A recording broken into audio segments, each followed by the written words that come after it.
오늘 우리가 함께 보실 이 디모데전서 4장 6절부터의 말씀은요, 일꾼을 훈련시키는 그러한 성도의 자세나 일꾼의 자세, 또한 이 디모데서는요, 바울은 자신의 편지를 한 사람에게 쓰지는 않습니다.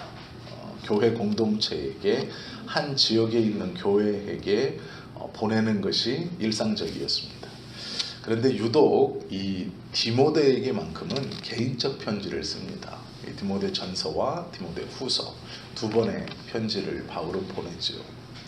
디모데는 바울이 나의 아들이다 라고 표현할 정도로 사랑하고 아꼈던 젊은 목회자입니다. 바울이 가르쳤고 바울이 가르치는 복음, 그리고 그 복음으로 말미암은 신앙을 통해서 그가 초기 기독교 공동체의 한 교회를 담임하는 담당할 수 있는 그러한 목회자로 세움을 받았죠.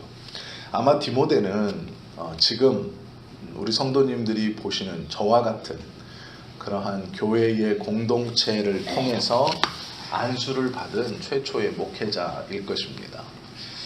그 전에 예수님의 제자들은 예수님께서 친히 사도라 부르셨고 또 승천하시면서 명령을 주셨죠. 모든 곳에 복음을 전하고 또 가르쳐 제자를 삼아라. 그리고 성부와 성령의 이름으로 세례를 주어라. 이렇게 가르쳐 주셨죠. 그 가르치고 전파하고 가르쳐서 세례를 준 첫 번째 목회자가 아마 디모데일 겁니다. 바울에게 신학을 배웠을 뿐만 아니라 신앙을 검증받았고 또 장로의 회에서 교회의 대표자들이 모여서 처음으로 삼위일체 하나님의 이름으로 안수를 주고 목사로 세웁니다. 어떻게 보면 지금 목사님들이 안수를 받고 목회직을 감당하는 제일 첫 번째 사람입니다. 그런데 이 디모데가 나이 차이가 좀 많이 있었던 것 같습니다. 그리고 평균 교회를 감독하고 다스리는 나이보다 더 젊었을 것이다 라고 생각되어집니다. 바울은 편지에 연소하다라고 씁니다. 이 연소하다는 말은 보통 17세에서 19세 사이에게 하는 말입니다. 그럼 디모데가 19세에서 17세 정도 되었느냐? 그렇진 않을 것 같습니다. 20대 후반에서 중반, 많이 보면 30대 초반으로 지금 보고 있습니다. 보통 이 디모데가 목회를 처음 시작할 때를 그렇게 봅니다. 디모데는 젊은 목사였습니다. 할머니가 신앙이 좋았고 또한 디모데의 어머니도 신앙이 참 좋았습니다. 이 디모데도 할머니와 어머니와 함께 예수 그리스도에 대한 복음을 받아들였고 열심히 있었습니다. 바울이 보기에 디모데는 참 괜찮은 청년이었습니다. 그런데 그 젊은 목회자에게 이제 나이가 많은 연륜이 쌓여있는 이 노 목사인 바울이 이제 목회를 시작하는 디모데에게 편지를 씁니다. 그것이 디모데 전서, 디모데 후서입니다. 그래서 이 디모데 전후서는 목양의 관점에서 하나님의 교회와 성도들을 어떻게 바라봐야 하는가, 그리고 어떻게 지도하고 가르쳐야 하는가에 대해서 기록하고 있죠. 그럼 이것이 꼭 목사들에게만 하는 이야기냐? 그렇지 않습니다. 저와 여러분들은 모두 다 하나님 앞에 단독자로 설 수 있습니다. 목사가 왜 있느냐? 그 단독자로 서는 것을 도와주기 위해서입니다. 그러면 누가 설교할 수 있습니까, 목사님? 설교는 아무나 할 수 있습니다. 저는 적어도 그렇게 생각합니다. 아무나 설교할 수는 있지만 제대로 교육받은 사람이 설교하면 조금 더 건전하고 바를 수 있다는 것뿐입니다. 이렇게 생각하시면 됩니다. 컴퓨터 게임을 잘하는 친구가 컴퓨터 게임으로 항공기 운전을 배웠습니다. 그래서 컴퓨터 게임에선 퍼펙트하게 합니다. 컴퓨터를 통해서 가상으로 이 꼬마 아이는 비행기를 띄우고 내릴 수 있습니다. 그 프로그램은 미국 항공사에서 젊은 조종사들, 파일럿들을 교육시킬 때 쓰는 프로그램입니다. 그것을 사서 집에서 직접 해보았습니다. 너무나 유창하게 잘하는 겁니다. 그렇다고 비행기에 타서 사람들이 타 있는 비행기에서 내가 컴퓨터 게임으로 만점을 받았으니까 한 번만 해볼게요 라고 말하면 그 꼬맹이에게 운전을 맡깁니까? 맡기지 않죠. 아무리 자기가 컴퓨터 게임을 잘해서 만점을 받았어도 운전을 맡기지 않습니다. 아무리 급해도 그 아이에게 운전을 맡기지는 않습니다. 그것과 같죠. 내가 성경을 많이 읽었고 하나님의 은혜를 많이 받았습니다 해도 그에게 설교를 시키지 않는 것은 제대로 체계적으로 공부하지 않았기 때문이죠. 은혜를 받았다고 해서 말씀을 전할 수 있는 것은 아닙니다. 은혜를 받았으면 간증은 할 수 있죠. 그러나 하나님의 말씀을 제대로 전할 수는 없죠. 교육을 통해서 할 수 있는 겁니다.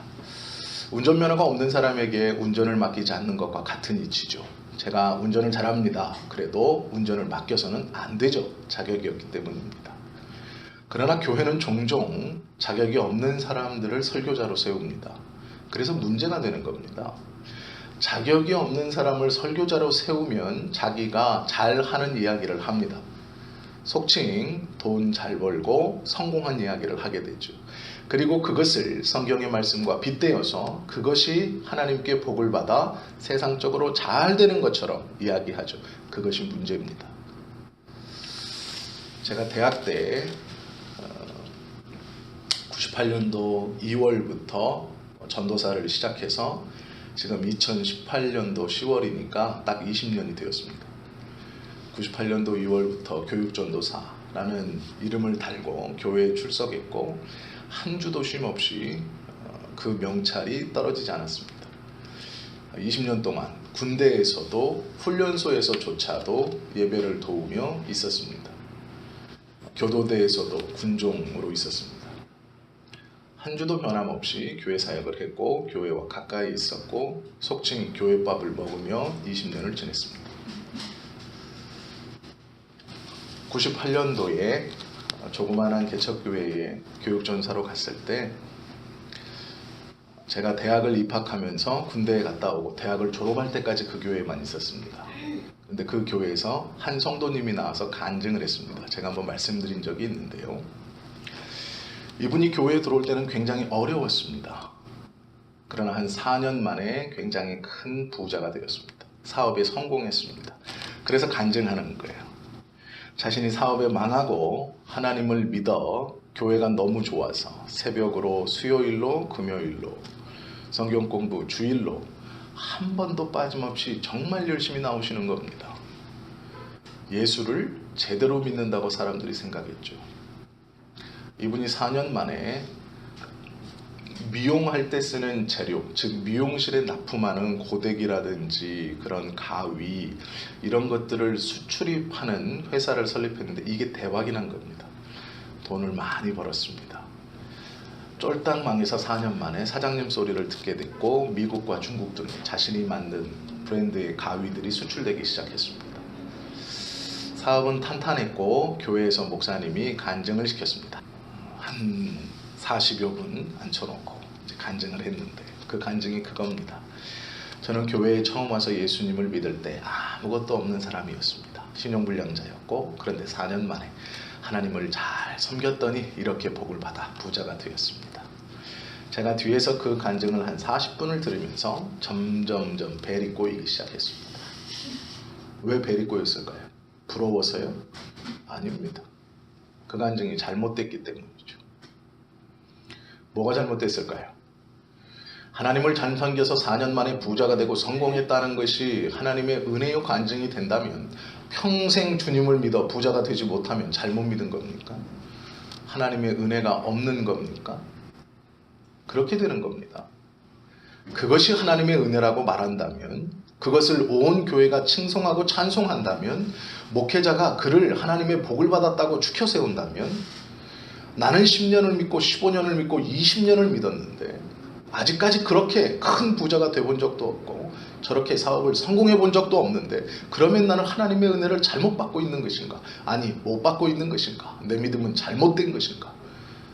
나도 내 안에서 최선을 다하여 몸부림치고 있는데 그 세상적 성공을 못 누리고 못 가져본 것은 과연 나의 믿음과 하나님은 다른 분인가? 라는 회의를 낳는 것이죠.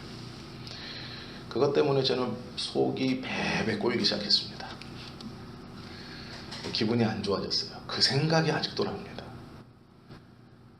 결국 그 성도는 교회 자동차 타이어에 구멍을 숭숭 내놓고 기분이 나빠 교회를 떠났습니다.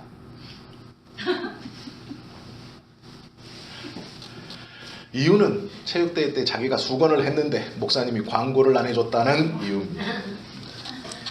오늘 점심 귤은 권혁분 권사님이 샀습니다. 그래서 안 나왔나요? 얘기 안 해줘가지고 아닌 걸 알고 있죠. 성도의 간증은 매우 조심스럽고 교회에서 어떤 사람을 하나님의 은혜를 받았다라고 말할 때는 정말로 2번, 3번 곱씹어 봐야 합니다. 그것이 정말 하나님의 은혜인가, 하나님께서 인정하시는 바른 믿음인가를 꼭 생각해 봐야 합니다. 오늘 디모데는요, 예수 믿는 우리들에게 그 이야기를 해줍니다. 정말로 좋은 일꾼이 누구냐? 정말로 하나님께서 기뻐하시는 일꾼이 누구냐? 충성해서 단기간에 복을 받고 부자가 되고 그것이 정말로 하나님의 일꾼이냐? 아니면 그 복을 받기 위해서 충성하는 것이 하나님의 일꾼이냐? 아니라고 가르쳐 줍니다. 그러면 하나님의 일꾼은 무엇을 가져야 하느냐?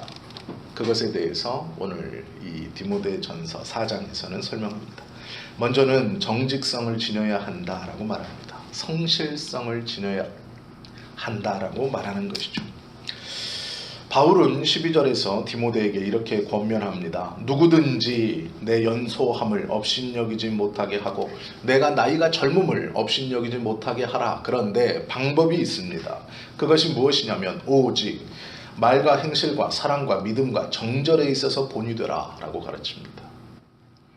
즉 하나님을 사랑하고 이웃을 사랑함에 진심이 있어야 한다라고 말하는 것이죠.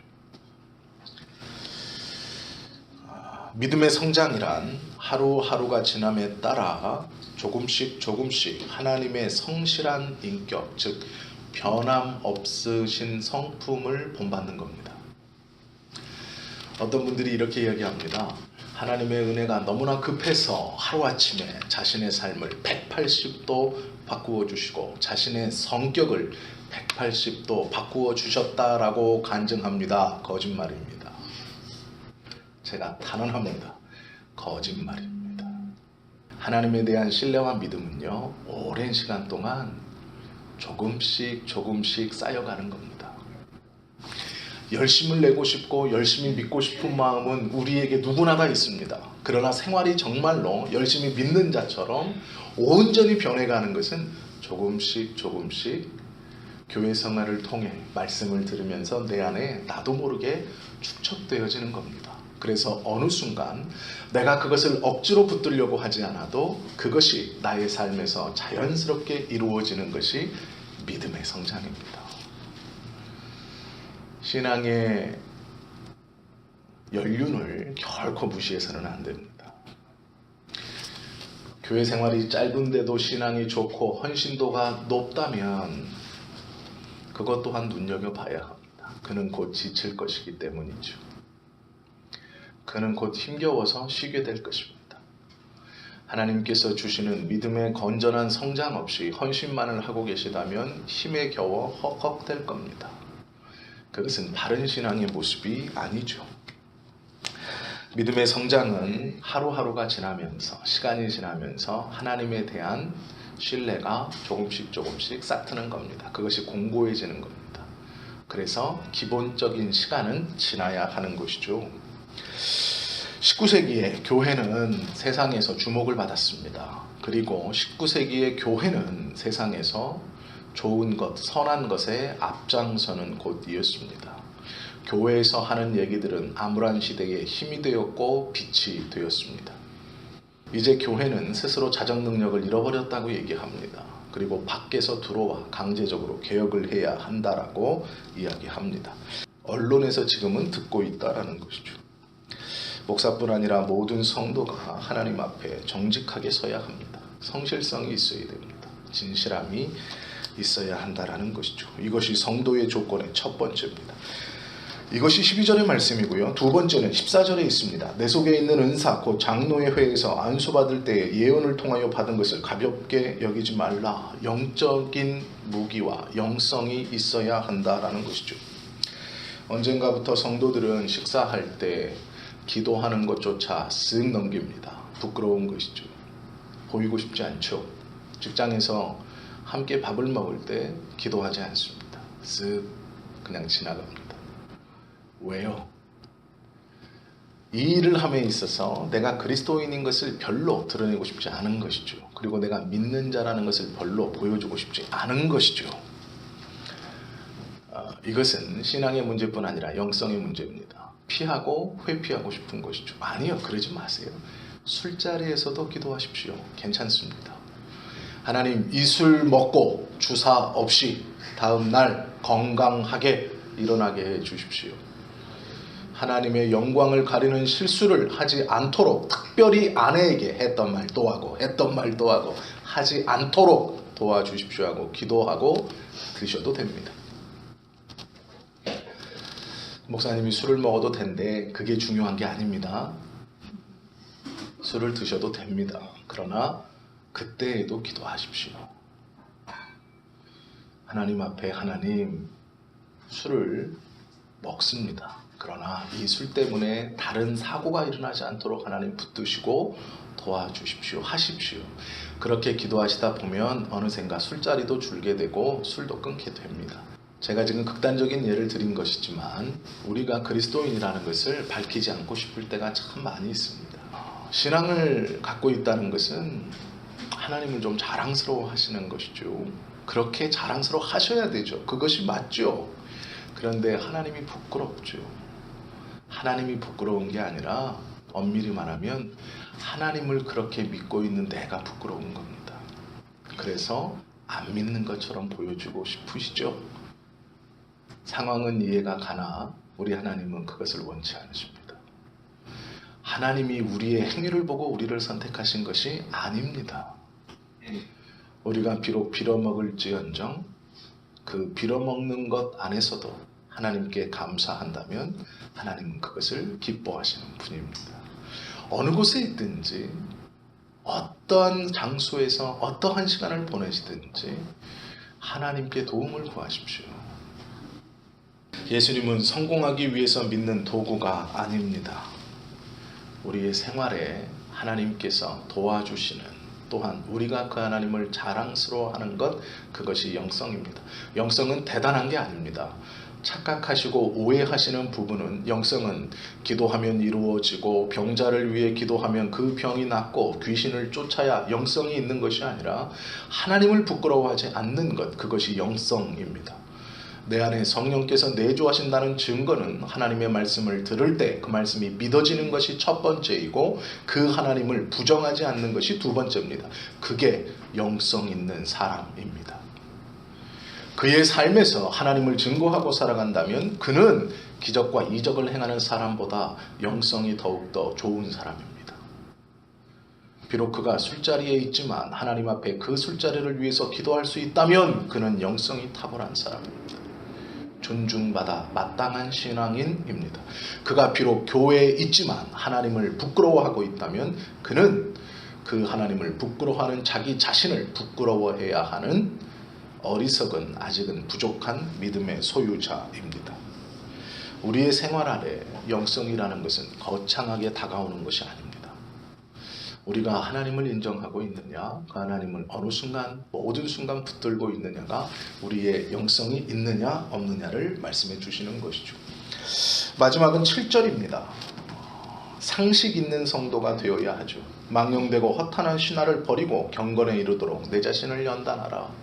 경건은 하루아침에 이루어지는 것이 아닙니다. 믿음도 하루아침에 생기는 것이 아닙니다.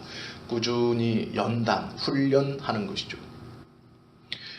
하나님의 자녀로 쓰임받고 교회를 위해서 무엇인가 하시고 싶다는 것은 내가 가지고 있는 것으로 되는 것이 아니죠.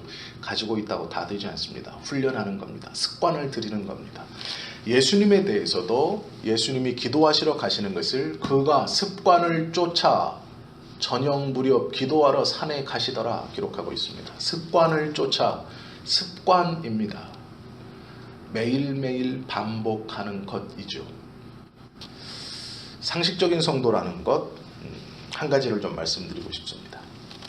세상은 부유해지라고 말하고 세상은 힘이 세면 승승장구하게 됩니다. 약한 것은 병든 것이고 좋지 않은 것이고 그것은 불합리한 것입니다. 예수 믿으면 성공해야 하고 병이 나아야 하고 승승장구해야 된다고 생각하시는 것은 잘못된 믿음입니다. 예수님을 믿고도 병들 수 있고 아플 수 있고 힘들 수 있고 고통당할 수 있습니다. 예수님을 믿으면 모든 것이 평탄하지 않습니다. 예수님을 믿어도 힘들고 어려운 길을 걸을 수 있다라는 것이죠. 받은 게 뭐냐라고 얘기하는 것은요, 믿는 사람들이 가장 조심해야 될 이야기입니다. 물론 본인이 고생하고 외롭고 힘든 시간을 보냈다는 것을 부정하지 않습니다. 그것을 모른다라고 말하지는 않습니다. 그러나 하나님 앞에서는 상식이 있어야 돼요. 하나님을 믿는다는 것은요, 우리가 그렇게 고백할 때가 있습니다. 받은 게 무엇입니까, 하나님? 내가 좀 받으면 하나님께 감사하고 받으면 좀 하겠습니다. 말하기는 쉽지만요, 우리는 참 많은 걸 받고 있습니다. 그리고 받았습니다. 하나님의 백성은요, 상식이 있어야 됩니다. 하나님께서 우리에게 베풀어 주신 만큼 우리의 이웃들이 하나님이 나에게 주신 것을 만약에 주었다면 그 이웃을 평생의 은인으로 알고 섬길만 할 겁니다. 그런데 우리는 그렇지 않죠. 다 잊어버리고 자기가 고생하고 내가 움켜쥐고 땀 흘린 것처럼 착각한다는 것이죠. 아니요. 우리는 그럴 만한 능력이 없는 사람들입니다. 솔직히 자신을 한번 보십시오. 누가 자신을 믿고 지금 하고 있는 일에서 협조해 주시겠어요? 누가 나의 분심을 안다면 내 옆에 붙어 있을 사람이 누가 있을까요? 없을 겁니다. 하나님이 가려주시고 믿음도 주시고 못생긴 얼굴 좀 잘생기게 보이게도 눈을 바꾸어 해주시고 그 말 못하는 언변을 상대방의 귀에 신뢰가 가도록 좋게 들려주시기 때문에 지금까지 살아오셨고 지금까지 물론 열심히 하셨지만 하나님께서 그렇게 해주신 겁니다. 그 은혜가 우리 안에 있어야 하지요. 15절에 보시면 이렇게 마칩니다. 이 모든 일에 전심전력하여 너의 성숙함을 모든 사람에게 나타나게 하라. 네 번째는 맡은 바 직분에 열정을 다하자입니다. 열심하십시오. 열심을 좀 내십시오. 예배자리도 열심히 지키십시오. 기도하는 것에, 하나님의 말씀을 읽는 것에 열심을 내십시오. 하나님을 믿는 사람들은 이 네 가지가 꼭 있어야 합니다. 성실성, 영적인 생명력, 또한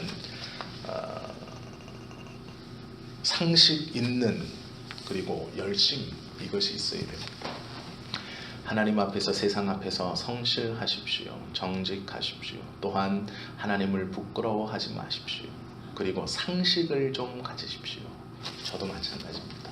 그리고 맡겨진 일에 열심히 감당하십시오. 그것이 거창하지 않아도 성도가 하나님 앞에 마땅히 가져야 할 일꾼의 자세입니다. 성도님들은 복받는 것이 소원이고 저 또한 마찬가지입니다. 저도 목회가 잘 되어서 속칭 세상에서 잘 된다는 성도가 많아지고 교회가 커지고 그래서 여기 가도 대우받고 저기 가도 대우를 받고 싶은 마음이 있습니다. 없겠습니까? 하나님께서 우리 성지교회를 저와 여러분들에게 허락해 주심은 이 교회 안에서 열심을 다하라고 주신 겁니다. 잘못된 열심이 아닌 바른 진실과 정직함으로, 또한 영성을 가지고 상식 있는 열심을 내라고 말씀하시는 것이죠. 그러면 우리 성도님들이 복을 받고 그 복의 흐름이 교회에 흘러 교회도 복을 받고 교회가 복을 받아야 결국 제일 마지막에 서 있는 저도 복을 받을 수 있습니다. 그러니까 우선 성도님들이 좀 복을 받으십시오. 그래야 복을 받습니다. 교회가. 그리고 교회가 복을 받아야 목사도 복을 받습니다. 교회 하면서 세상에 목사가 돈 많이 벌고 집 사고 별장 사고 소위 세상에서 성공했다 그러면 그게 정상일까요? 비정상이죠. 그렇죠? 우리 성도님들이 다 잘 되셔서 하나님의 복을 받으셔서 믿음으로도 충만하시고 세상적으로도 공고하거나 어렵지 않게 살아가십시오. 그것을 통해 하나님의 교회가 번듯이 세워지고 그 하나님의 교회의 번듯함 가운데 제일 끝에 있는 부족한 목사도 그나마 교회로 인해서 사람들에게 인정받고 존중받는 목회자 될 수 있도록 하나님의 은혜를 우리 성도님들이 먼저 간구하시고 풍성히 받으십시오. 그렇게 기도하고 있습니다. 우리 성도님들도 교회를 위해서 그리고 서로를 위해서 기도하셔야 됩니다. 일꾼은 돈이 많다고 세워지는 것도 아닙니다. 교회의 일은요, 돈이 많다고 감당할 수 있는 것도 아닙니다. 디모데에게 바울이 편지에서 강조한 이 네 가지가 우리 안에 있어야 합니다. 다시 한번 이 네 가지를 말씀드릴게요. 성실성, 영성, 또한 상식, 그리고 열심입니다. 이것을 소유하시는 저와 여러분 되시기를, 또한 이것을 통해 하나님의 은혜를 풍성히 받아들이는 우리 성도님들 다 되실 수 있기를 예수님의 이름으로 축원합니다. 기도하시겠습니다.